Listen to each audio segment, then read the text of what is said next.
faculty and staff procession is led by the Faculty Marshal, Dr. Carlo Di Clementi, the 2011 Presidential Research Professor and Professor of Psychology.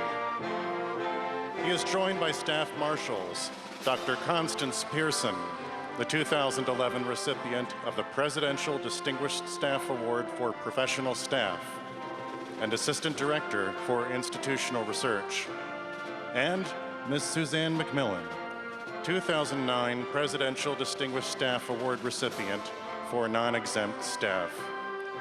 The faculty, staff, and students marshals are carrying batons that the UMBC Alumni Association gave to the university in honor of our 40th anniversary in 2006.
The platform party is led by the Grand Marshal, Mr. Timothy Noe, President of the Faculty Senate and Associate Professor of Visual Arts.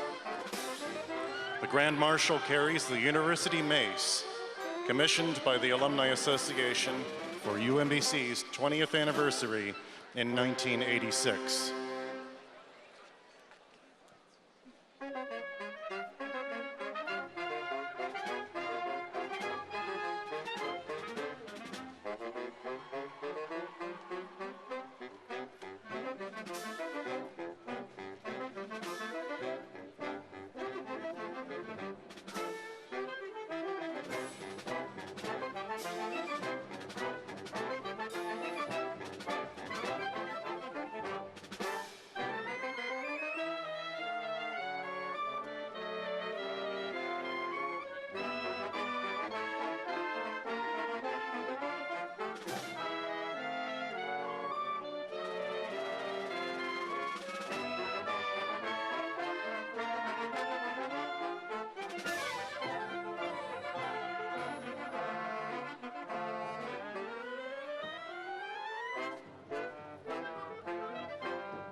Good afternoon. The 58th commencement exercises of the University of Maryland, Baltimore County will now be in order. Ladies and gentlemen, please rise for our national anthem, sung by Ms. Colleen McKenna, who will graduate in December with a bachelor's degree in music. She recently studied at a music conservatory in Italy and plans to return there to further her education upon graduation. Gentlemen, please remove your hats or caps during the anthem.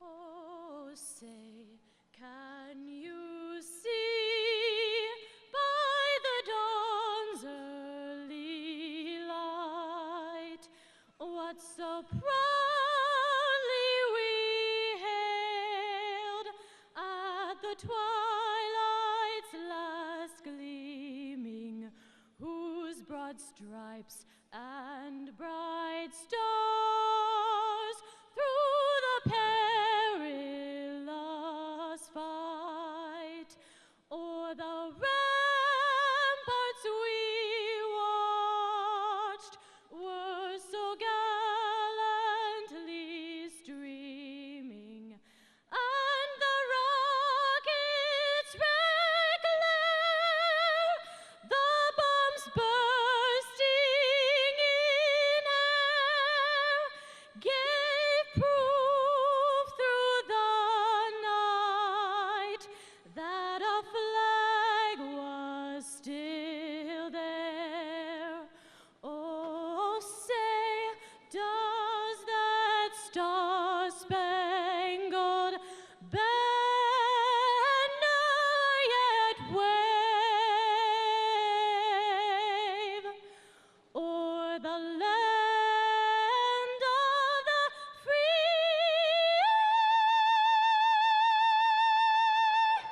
and the home of the brave?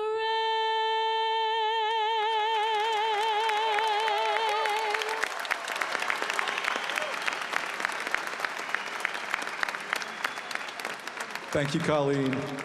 That was a wonderful rendition. Now I ask that everyone please be seated.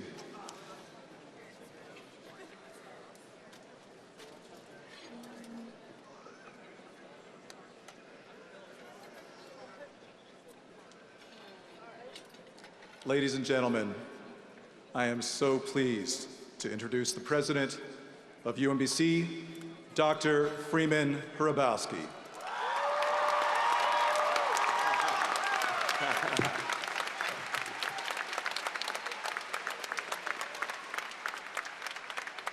Good afternoon.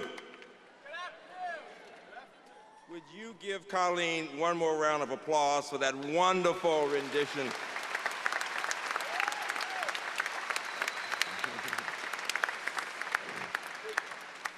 I am delighted to welcome everyone to today's commencement exercise. This dignified ceremony is very special to our students, their families, and the university community. As we celebrate and honor our graduates, we ask that you remain in the arena until commencement is over.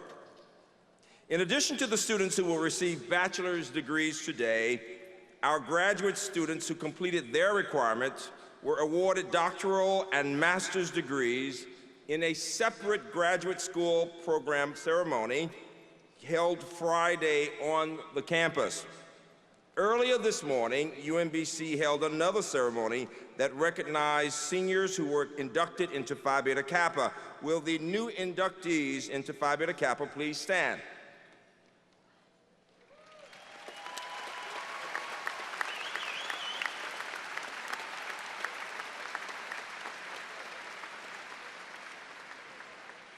And will those who were inducted into Phi Kappa Phi please stand?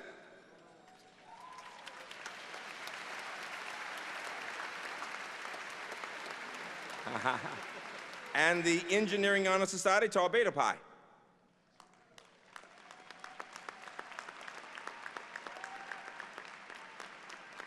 Thank you.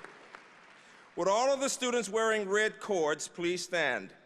With red cords. These are all 4.0 students. Give them all a hand. Straight A's.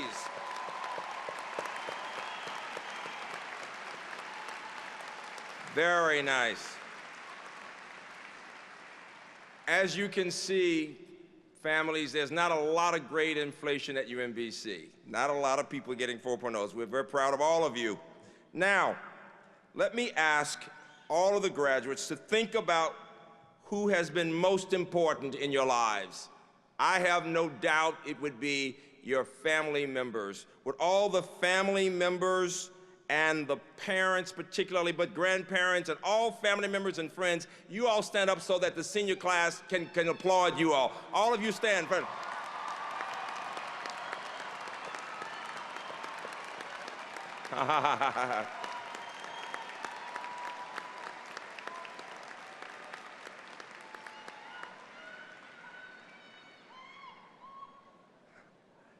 There's such excitement.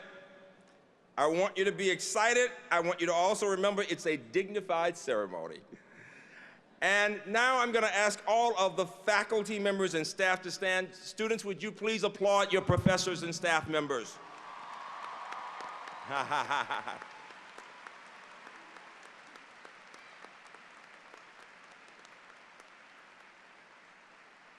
These are very committed scholars and teachers. We're very proud of them. And now I want to acknowledge some of the people on the platform. Particularly, I want to acknowledge the deans of our colleges and schools, our members of the President's Council, the presidents of the campus senates, the Presidential Faculty and Staff Award recipients. Would you all stand and be applauded, please?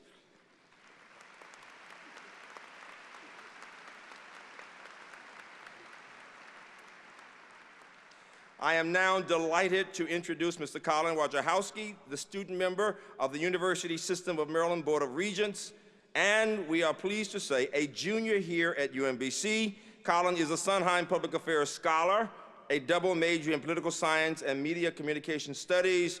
Students, it means that for this past year, my student has also been my boss, and he has been an amazing member of the Board of Regents. He will deliver greetings on their behalf. Make no mistake, one day this young man is going to be the governor of our state, so I would be nice to him now. Colin Wojciechowski, please.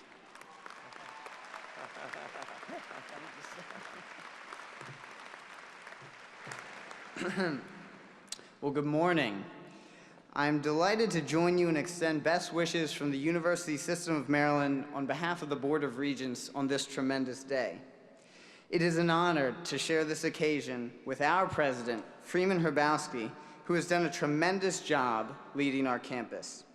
Under his guidance, UMBC has joined the ranks of the nation's very best public universities, and Dr. Hrabowski's efforts have been justly recognized, most notably as one of Time Magazine's 100 most influential people in the world for 2012.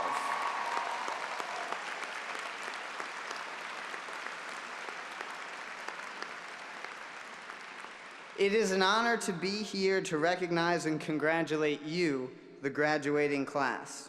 What you have accomplished has taken hard work, persistence, and dedication, and all of us on the Board of Regents are extremely proud. My pride in joining you today comes from two distinct yet interwoven areas. I am pleased to join you in my capacity as the student member of the University System of Maryland Board of Regents. It has been a tremendous privilege and honor to serve and learn from you this past year. You have been my role models, you have been my guides, and although I serve as your representative, you all have been my leaders. I am also extremely proud to be here this afternoon as a fellow student here at UMBC, for I know firsthand the hard work and dedication it has taken each of you to reach this milestone. Today you graduate from an institution recognized nationally and internationally for excellence. No matter what direction your life now takes, no matter what challenges you will next confront, know that your education here has prepared you well. You have been given the best possible foundation for your future and the world is yours for the taking. Decide what to be, and go be it. Once again, congratulations to all of you, and know that the entire University System of Maryland family wishes you all the best in the years to come.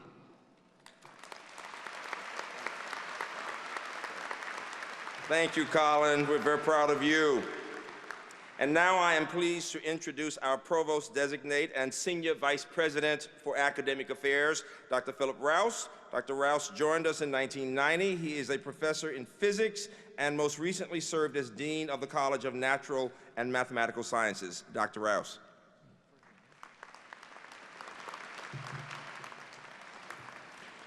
Good afternoon. On behalf of the scholarly community that we call our UMBC, I extend my congratulations to our graduates. We are immensely proud of your accomplishments and the way in which your individual curiosity, hard work, and energy has invigorated, enhanced, and forever changed our community. We acknowledge that we are all shaped by the influence and examples of countless others, including parents, grandparents, friends, mentors, and teachers. I know that you feel great pride in your family and friends who continue to support you on this journey.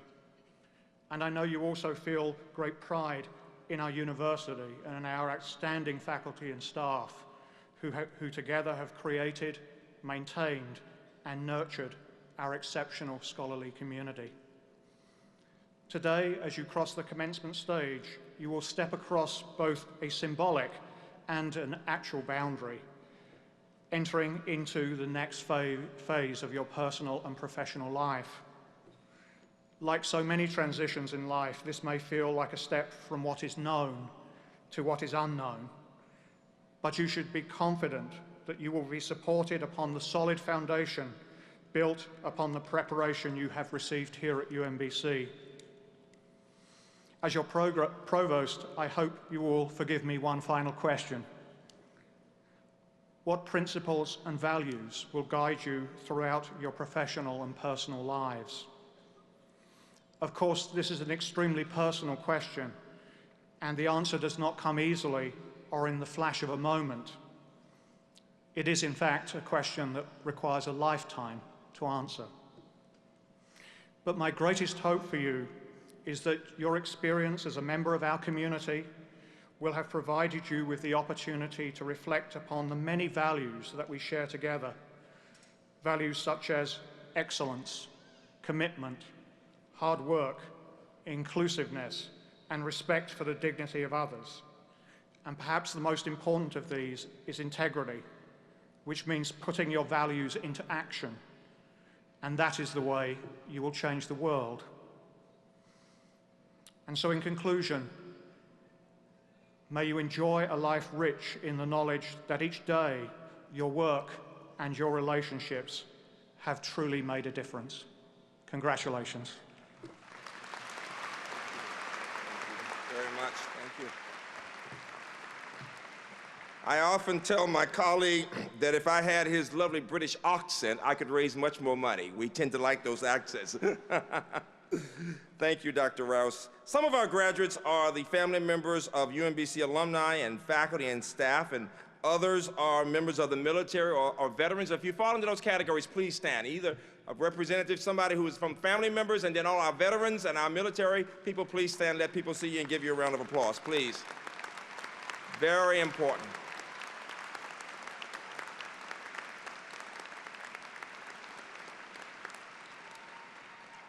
Perhaps 40+% of you will be going on to graduate and professional schools around the country and beyond. Others have jobs in companies and organizations and agencies. Some of you are not sure what you're going to do. The good news is, with that liberal arts education, you're going to be fine. You're going to see that your skills, your ability to think and to speak and to work with other people will pay off. Always remember you are a part of this environment. You will always have our support. We have one of the largest social work programs in the state and in the country. Where are social workers? Social workers, stand up. Let me see you. Social workers, stand up. Social workers.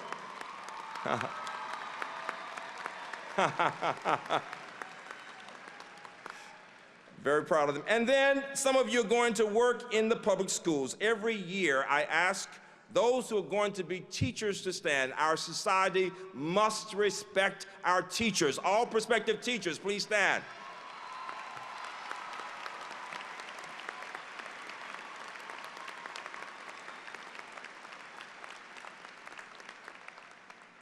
And now I want to spend a few minutes giving you a sense of some of our students. These students don't know they're going to be recognized, but this is a ceremony for graduates. And I chose, with some colleagues, several students to recognize to give you an idea about the stories of our graduates. We encourage our students to hold fast to dreams, and our first graduate embodies that spirit. He started college more than a decade ago in Texas, but soon left school. He didn't think about college for years, and then he began to take a course here and there. He married, he had children, he held various jobs. He wrote to me recently, and I was so impressed because he talked about the fact that he was graduating and his wife had really encouraged him. When a job change came and he was able to come to Maryland, he and the family came. He enrolled in classes. He said that professors have pushed him and supported him and helped him as he's taken a heavy course load and internships while juggling responsibilities as a father and husband. A dozen years after he started college, he is reaching his dream. He receives a bachelor's in psychology today. Jimmy Douglas, please stand. We are inspired by you.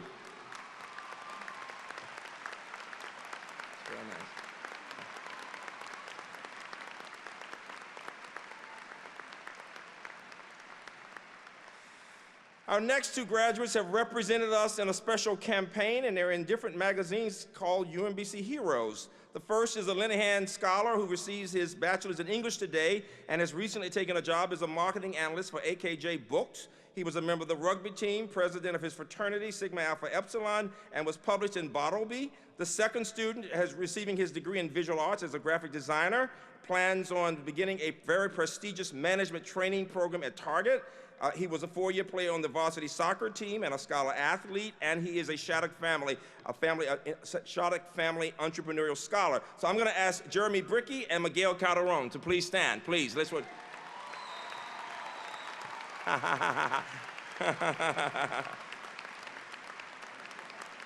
They're both in magazines these days. They're very popular. The next student actually moved from Colombia to the United States at age 12, and he said that that experience shaped his interest in economics and international development.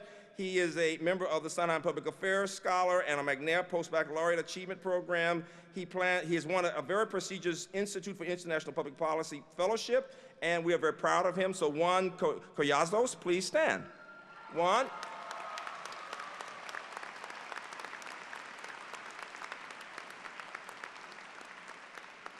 The next student receives her bachelor's in psychology and English. She has served as the president of our Student Government Association. She was the only undergraduate student in the nation to serve on a special committee of the American Commonwealth Partnership. She performed superbly, so much so she was invited to speak at the White House. Katie Collins is very special. President Katie Collins, please stand wherever you are.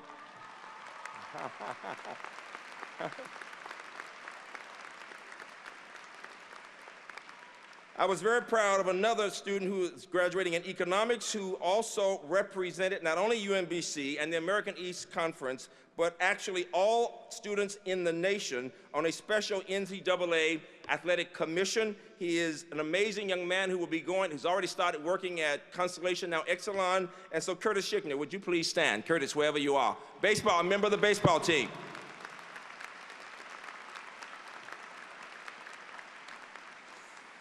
We also have 3 graduating seniors who've just received the prestigious Fulbright Awards, and I'm going to say something about all 3 and then have you stand. The first receives a bachelor's degree in political science and modern languages and linguistics, and will conduct research on party politics in Mexico City. The second is getting a degree in interdisciplinary studies and media and communication studies, and will teach English in Malaysia. And the third is getting a bachelor's in modern languages and linguistics, and will teach English in Spain. I'm going to ask David Anguish and Akshaw Joseph and Kimberly Moyer to please stand. Congratulations to the Fulbright Scholars.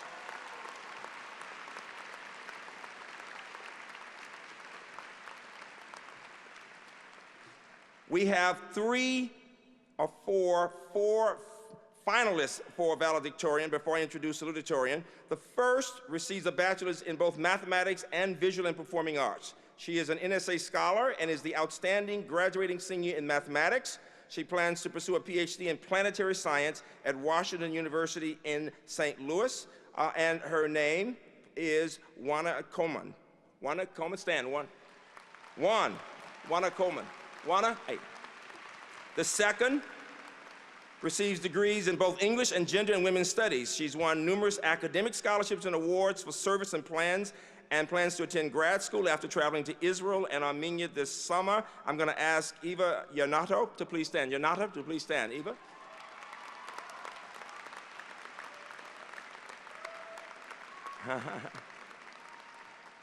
The next receives a bachelor's in both social work and American studies. She's a humanities scholar, and she's going on for a master's in social work at University of Maryland here in Baltimore, and we are very proud of her. This is Caitlin O'Donnell. Caitlin, please stand. And the final one is receiving a bachelor's in psychology and plans to teach middle school science with Teach for America. Meg Via, please stand. Meg, wherever you are.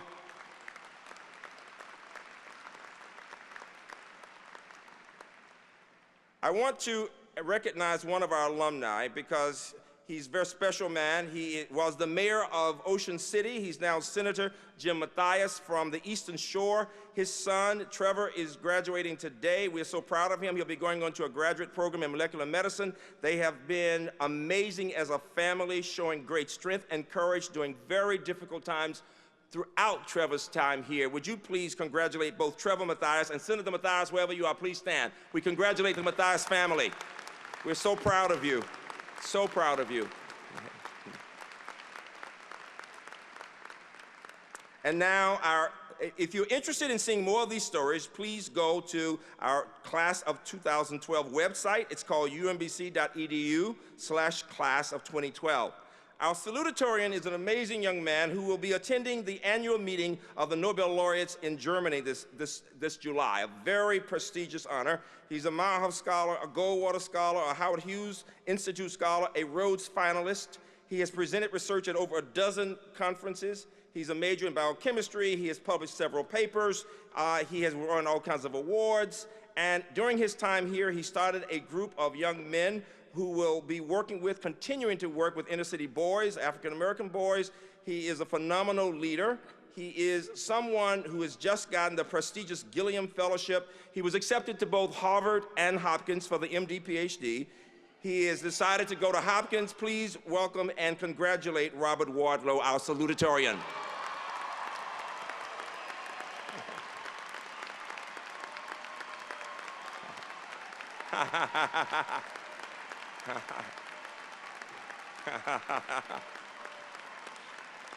Amazing.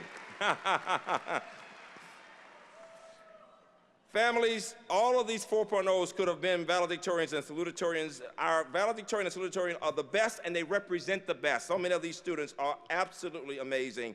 I am now delighted to introduce the valedictorian, who receives a bachelor's degree in both cultural anthropology and biological sciences. She personifies interdisciplinarity in excellence.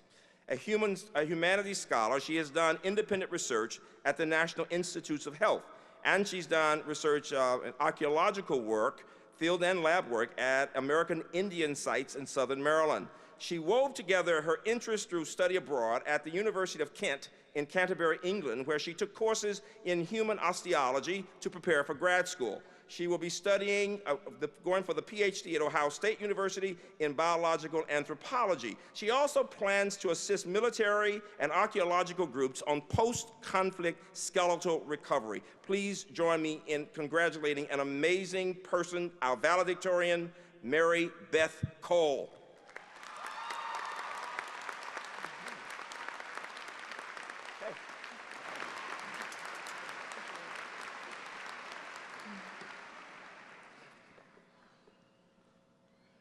President Rabowski, Provost-Designate Rouse, Regent Wojciechowski, UMBC administrators, faculty, staff, fellow graduates, and all guests, good afternoon.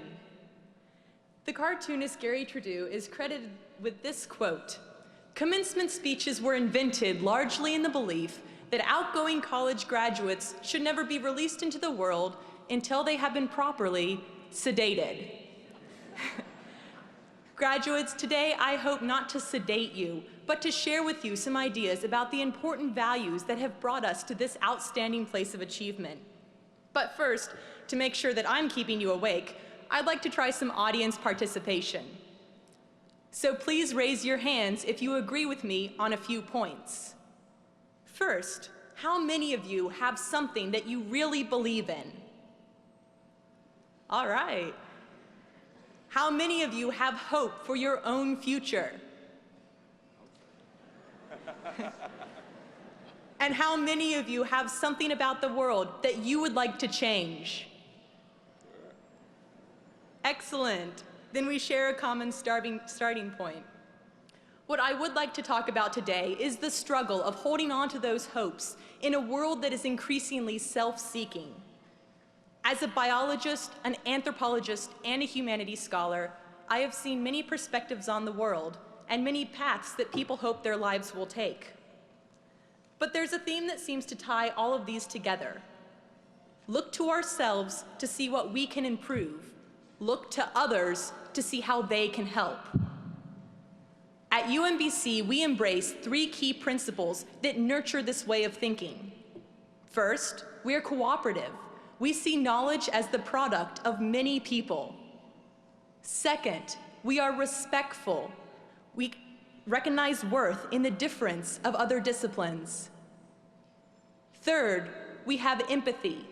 We consider the context of what others say and do before we respond to them.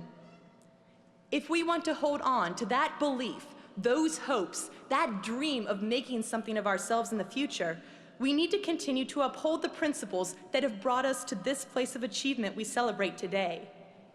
I truly believe that this can help us to reach success again and again. Perhaps the most significant lesson that I learned at UMBC was the correct place of competition. Every day going to class, I would walk past the statue of Walter Sondheim, and I always noticed his quote on one of the benches. Do the best you can and drop arrogance at the door. When you go in to give advice, be willing to let someone else take the credit. I have always felt that UMBC encouraged this attitude of competing only against yourself.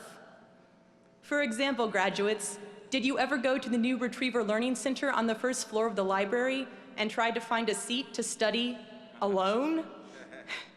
It's always packed full of massive groups of people studying together. Every time I go in, I feel like I'm wading into an ocean of lecture notes and pizza boxes. This is because at UMBC we recognize that education is not a battle to be won by taking out opponents. Instead, here we teach deep, thoughtful, challenging ideas. And like a team of mountain climbers, we have learned that we must scale these heights together.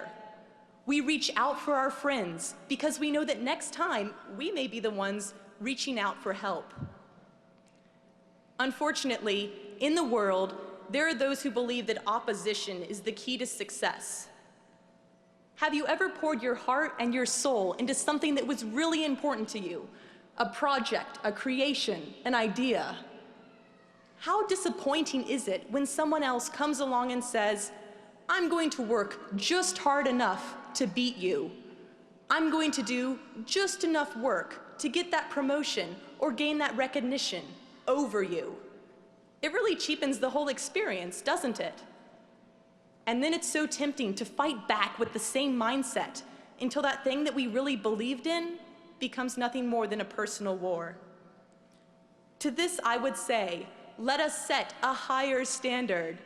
Let us not be satisfied with merely being better than another person. One of the quickest ways to lose sight of the light of learning is to distort it into a tool for personal glory.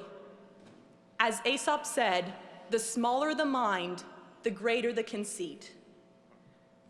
If we only look as far as taking the place of another person, we will stop there and never realize the heights that we could have climbed to together. The accomplishments of others should be a guide for what we still have to learn, not a monument that we need to tear down. Let us cling to the determination to both do our best and to do what is best for other people. A second prominent UMBC value is the belief that every educational discipline has worth and deserves respect. Never stop learning, but more than that, let us never stop expanding our sphere of learning. We should not let our inexperience with new subject matter lead us to avoid it. I experienced an example of this mindset through the UMBC Humanities Scholars Program. During my freshman year, my cohort of scholars attended a performance of Tom Stoppard's play, Arcadia. This literary masterpiece debates whether we should view life through the sciences or through the humanities. It ultimately concludes that no single formula can explain the universe because, quote, the unpredictable and the predetermined unfold together to make everything the way that it is. At UMBC, we remember that people from all areas of study have poured their discoveries into making our lives as we know them. Let's preserve that gratitude, even if we find ourselves in an ungrateful world.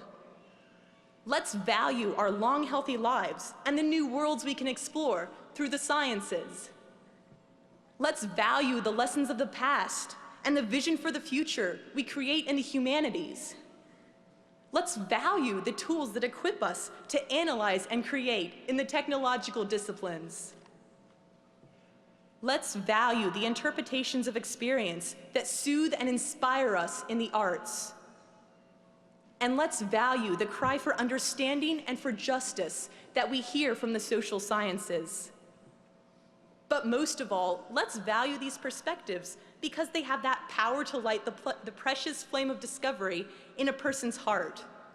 Wherever we see that light, let us commend it, encourage it, protect it, even if we don't have an interest in the same area. That person may be the one who pours into our own lives one day. Or perhaps, when we've gone as far as we can in our own line of work, we may find the fresh perspective that we need tucked away in another person's way of thinking. Tom Stoppard wrote in Arcadia, "When we have found all of the meanings and lost all of the mysteries, we will be alone on an empty shore." But if we will look past our own experience, the ocean is not so constant. The shape of the shore of human knowledge is always changing with the tide of human discovery and with the footsteps that we leave there. If we ever find ourselves entrenched in tedium, let's pick up a book from a totally unfamiliar area of study. Let's visit a museum with an art style we've never understood, or a period of history that we can't remember. Let's make a new friend wherever the mystery takes us. If we have the courage to walk further along that shore of knowledge, we will always find something to help us, inspire us, or surprise us. The third UMBC value that I see is that of empathy, the ability to not just feel emotion for another person's circumstances, but to seek to understand their context. While we may grant competition and respect their proper place, we will nevertheless encounter people who do not. Before we are tempted to fight back by undermining or degrading their position, let's stop and consider what might have brought them to that place. Few people have had the personal attention and encouragement that we received from the faculty at UMBC. Let's make a promise to treat others with this same respect, kindness, and worth of accomplishment. Even if they do not treat us in kind, we will have given them a chance to nurture that same light of learning that we were privileged to receive at UMBC. Many of us have a picture of where we might like to be after graduation. Fellow graduates, I don't know about you, but I plan to actually be sleeping for the first time in 4 years. But beyond that, some of us are continuing our education. Others are starting or continuing in a career. Some of us don't yet have a clear picture of the next step. We have learned so much and seen so many options that our dream is still brimming with potential. Wherever we stand now, let us be ready for our plans to change with experience and circumstance. Let's not be afraid when the ground shifts beneath us. Instead, let's see it as an opportunity to travel on new and exciting landscapes of understanding.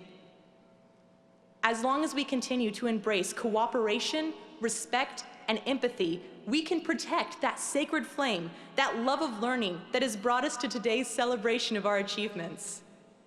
We will carry it proudly into dark places where many have lost the joy of discovery. We can be that light the world needs. Thank you. Congratulations. Great, great. Thank you very much. Your future is obviously very bright, very bright. And now I'm delighted to confer our honorary degree. A distinguished engineer and professor, Dr. Subra Suresh, was nominated by President Barack Obama in 2010 and unanimously confirmed by the United States Senate to serve as director of the National Science Foundation. Before leading the $7 billion federal agency, Dr. Suresh served as dean of the School of Engineering at MIT, where he was instrumental in creating state-of-the-art laboratories and recruiting people from all backgrounds, including women and minorities. His contributions have been widely recognized with numerous prestigious awards, including the Padma Shri, one of India's highest civilian honors presented by the President of India. We at UMBC have benefited immensely from NSF funding for decades, and we are delighted that Dr. Suresh is now the leader of that agency. We are proud today to honor him with an honorary Doctor of Science degree for his outstanding national leadership in science and engineering. Dr. Suresh, would you please come forward?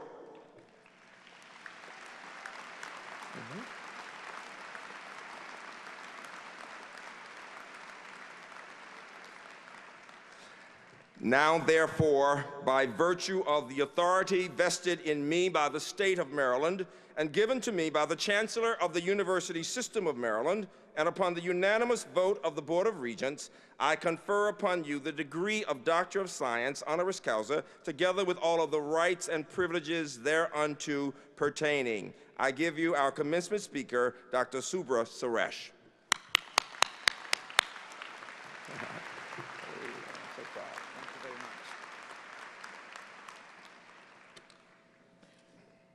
Good afternoon, everyone.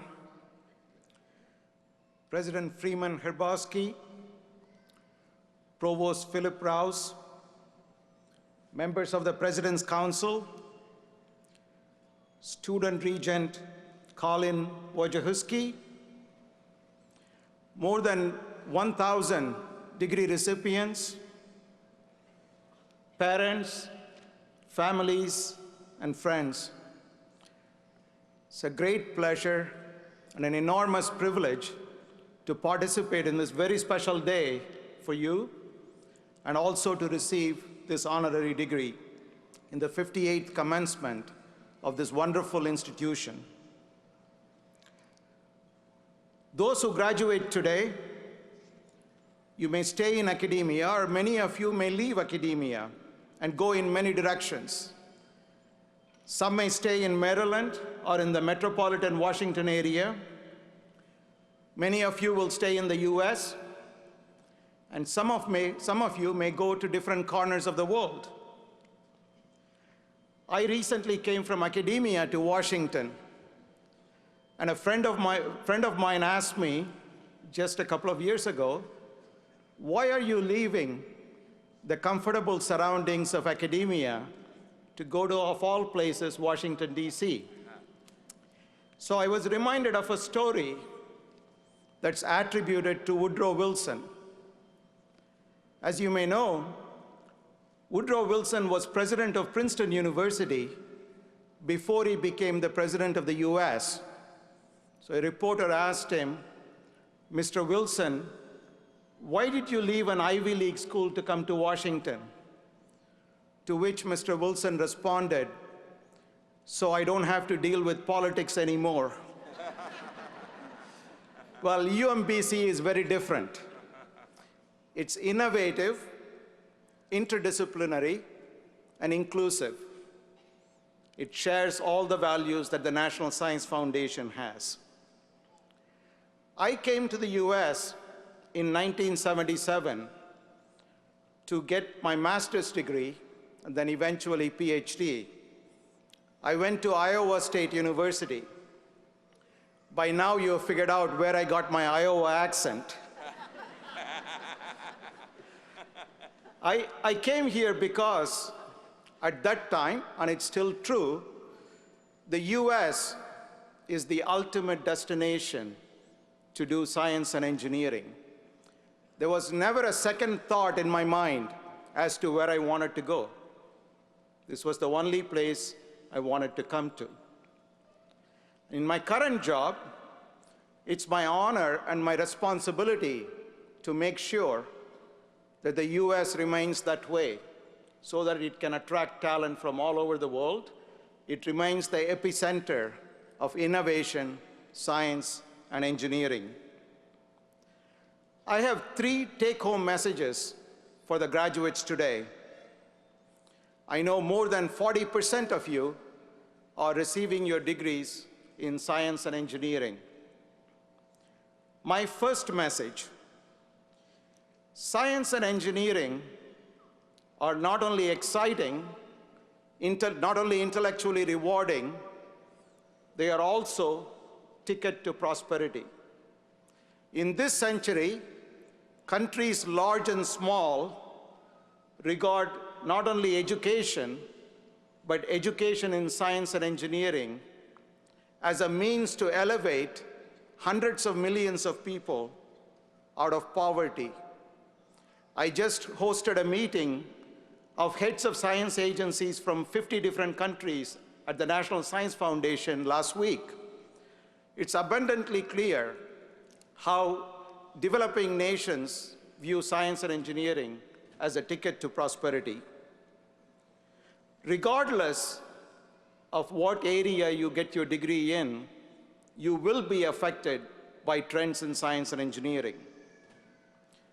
My second take-home message: the social and human dimensions of science and engineering are as important as the technology and innovation that's part and parcel of science and engineering. Let me just give you one example. In the 1980s, one of the very first science and technology centers that the National Science Foundation established was in the state of Oklahoma to study weather patterns and tornadoes. That center, which received significant funding from NSF, has produced wonderful results, created software that's used all over the world, spun off companies, created jobs, economic value, and so forth. But still, a few months ago, a number of people died in the state of Oklahoma because of tornadoes. So I asked the director of that center, with all this research, why do we have still people dying from tornadoes? And he responded, the reason that people die is not necessarily because of our inability to predict the occurrence of tornadoes. It's perhaps even more so because of our inability to predict how people will respond to warnings about tornadoes. So this is very important to keep in mind, that the human dimension and social behavior and social, behavioral, and economic sciences are key to the success of science and engineering. And on a personal note, I would further add that an outstanding scientist or an outstanding engineer is also one who has appreciation for the arts, the humanities, and languages. My third take-home message is that you are a global citizen, whether you live in Maryland, whether you live in a small village anywhere in the US, or whether you work for an American company all your life. Your everyday life in the 21st century is going to be affected by what happens in distant corners of the world. And therefore, no matter where you live and where you work and what your local surroundings are, develop and keep a global perspective. That's not only critical for success in this century, it's critical for survival UMBC is a unique banner in higher education. It's not because you had beaten University of Maryland College Park in lacrosse for the 4th year.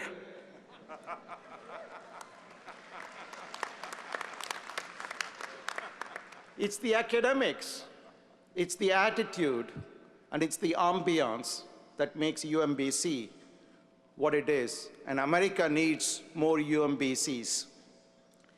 The Meyerhoff Scholarship Program, Scholars Program, has had a profound impact on STEM teaching to underrepresented groups. It's had resounding success. By the year 2040, the United States will be a country with a majority of what constitutes a minority population right now. And UMBC had a plan, and it's executing that plan very well. UMBC's values resonate very well with the National Science Foundation values. Broadening participation, identifying the best people and people with the best ideas and giving them the opportunity to succeed. The National Science Foundation was founded in 1950. Since 1950, NSF has supported 197 Nobel laureates. In fact, as I mentioned yesterday at the dinner, we identify Nobel laureates long before the Nobel Prize Committee identifies them, and we give them more funding than the Nobel Prize Committee awards them. NSF's mission is long-term, basic research, not only research, but also education and human capital development. At a time when our attention span is so short, at a time when millions of Americans are out of work, where there is a justifiable question on what is the value of investment, how are you going to create economic value, how are you going to create jobs, NSF is the only federal agency that has to keep a long-term perspective. So there is a famous story from England.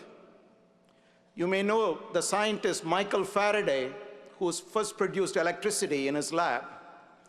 When Faraday met the then Chancellor of the Exchequer, or the Treasury Secretary of England, William Gladstone, Mr. Gladstone asked him, "Mr. Faraday, what is the value of your research? Why should the British government support your curiosity?" To which Mr. Faraday responded, "Sir, one day you will tax it." And tax they did. So NSF receives $7 billion a year from US taxpayers. How do we justify it? The annual return to the US Treasury from NSF-supported innovation is many, many, many times the $7 billion. And that's why you need basic science and engineering. That's why you need research. At all commencements, commencement speakers tell the graduates, be individualistic, pursue your passion. In fact, Robert Orban, who was a speechwriter for President Jerry Ford, once said, at commencements, speakers tell thousands of graduate students or graduates dressed in identical caps and gowns that individuality is the key to success. How ironic.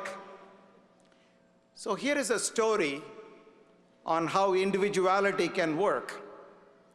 When the famous composer and conductor, Leonard Bernstein, when he was very young, when he announced to his father that he wants to make a career in music, his father nearly fell off his chair. He totally opposed it, tried to talk him out of it, unsuccessfully. So many, many years later, somebody asked his father, "Why were you so opposed to your son going into music and making a career out of it?" The father responded, "How could I have known that my son would become Leonard Bernstein?" So if you choose a career path that your parents don't approve of, just tell them the Leonard Bernstein story. I want to finish with a quote from Dr. Jonas Salk, creator of the polio vaccine. He said, "Our greatest responsibility is to be good ancestors."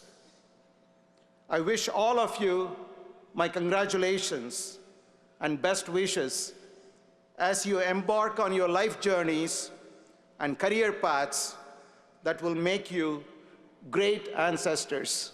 Thank you.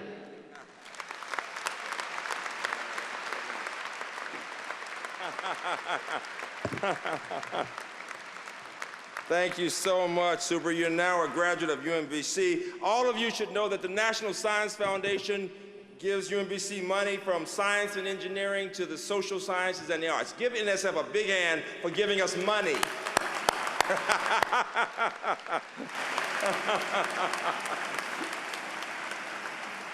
William Carlos Williams once said that it's difficult to find news in poetry, and yet men die miserably every day because of a lack of what's found there. Graduates, whether you're in the arts or humanities or social sciences, science or engineering, you've come to appreciate this value of a broad education, and I have no doubt every one of you will have a chance to use what you've learned here in changing the world. We are now to what we would consider the most important part of the program. You are about to get your degrees.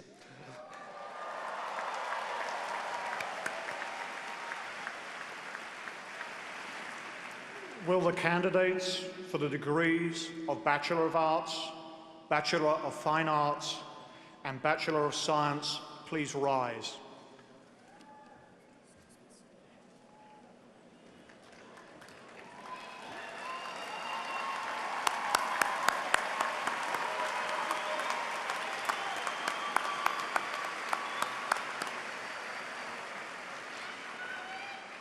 Dr. Hrabowski. Dr. Rouse. Dr. Hrabowski, I have the honor of presenting the candidates recommended by the faculty of the University of Maryland, Baltimore County for the degrees of Bachelor of Arts, Bachelor of Fine Arts, and Bachelor of Science. Upon the recommendation of the faculty and by the authority of the state of Maryland given to the Board of Regents and the Chancellor of the University System of Maryland, and by them entrusted to me, I hereby admit you to the degrees which you have earned during the course of your studies at the University of Maryland, Baltimore County. In token whereof, you shall be given a diploma with all of the honors, privileges, and responsibilities thereunto pertaining. Today, each graduate will receive a memento from the UMBC Alumni Association. Mr. Bennett Moe, President of the Alumni Association Board, will make the presentation on behalf of the association. And now will the candidates for Africana Studies and American Studies please stand and walk towards the podium. The remaining candidates should be seated until your row is escorted by the commencement staff.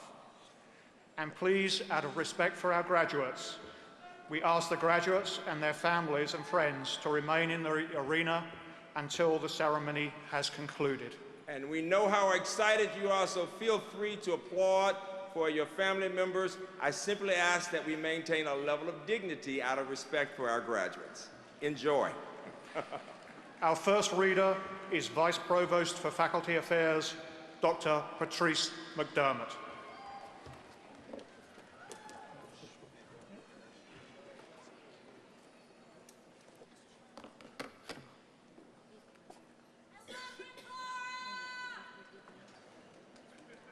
Don't put them in here.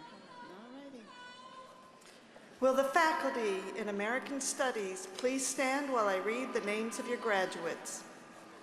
Ryan Cabana, magna cum laude. Tiana Gray. Amanda E. Moore. Carrie Ann Ogilvie, cum laude. Will the faculty in Ancient Studies please stand while I read the names of your graduates? David Cunningham, cum laude. Thomas P. Glantz, cum laude. Talia Haidt, cum laude. Tui Yi Hui. Jocelyn S. Lee. Emma J. Marston, magna cum laude. Catherine M. Pasqualoni, cum laude. Christina M. Ross, summa cum laude. Jake R. Schilling. Will the faculty in Asian Studies please stand while I read the names of your graduates? Christopher S. Borenman, Amy E. Fowler, Thomas D. Springer. Will the faculty in Dance please stand while I read the names of your graduates? Megan Olakanis, Betty Chang, Rave Duhani, magna cum laude. Brianna K. Helmlinger, cum laude. Jessica Lee Holmes, magna cum laude. Paige Cowrie, summa cum laude. Jasmine Spite. Will the faculty in Economics please stand while I read the names of your graduates? Manjoy K. Anand. Talal Assisi, cum laude. Olamagoki Ariari. Stanislav Bemenko. Wendy B. S. Beg. Stephen August Bickneys, cum laude. Neil M. Carter. Ravati Chandra. Seyun Chung. Douglas R. Clark. Juan Cayoisos. Angelica D. Collin. Melvin A. Daniel. Samantha Darty. Justin D. Dorset. Angela Estevez. Christopher G. Fisher. David Paul Geckel, cum laude. Aisha M. Graham. Leonard S. Green. Curtis Gross. Lehigh Guo. Robert T. Guy. Trayvon J. Harris. Julie Ann Hatfield. Matthew J. Horton. Grace Huang. Cynthia Hunyin. Dono P. James. Dono P. James. Sung Joan. Lihana Young. Temitope Coyote Hojo. Hassan S. Khalid. Anan R. Khan. Patrick Tony Cowrie. Stephen Kim. Zasa Kinyanti. Jason Scott Kluka. David Jason Lee. Timothy J. Liang, cum laude. Zhou Ling. Caitlin M. McNaney, cum laude. Jessica S. Mendoza Ural. Melanie E. Mervin, magna cum laude. Christine M. Milliken, cum laude. Tobechi L. J. Lemchukwu. David Mugabo, cum laude. Andres Camilo Moreno. Patrick Knowles. Brian Nguyen. Lee Nguyen. Paul C. Norris. Timothy M. O'Brien, magna cum laude. Ikeni Okeki, cum laude. Neil B. Parekh. Amy A. Patel. Courtney N. Peking. Sorry. Robert Penmeriki. Jamily Sadula Yeva. Brian Michael Saba. Curtis R. Schneckner, cum laude. Richard T. Seltzer. Nidhi Shah, magna cum laude. David I. Sebak, magna cum laude. Rizhab Rivastava. Joseph Tayabiji. Eric R. Templeton Brent. Melissa R. Terry, cum laude. Yu Huan Hui, cum laude. Ryan M. Wentworth, magna cum laude. Daniel P. Weston Docks. Ka-Chung Young, cum laude. Gafei Zhan. Will the faculty in Emergency Health Services please stand while I read the names of your graduates? Hassan M. Al-Karat.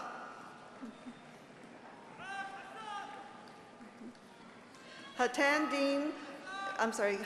S. Al-Dosari. Majed Al-Tabai.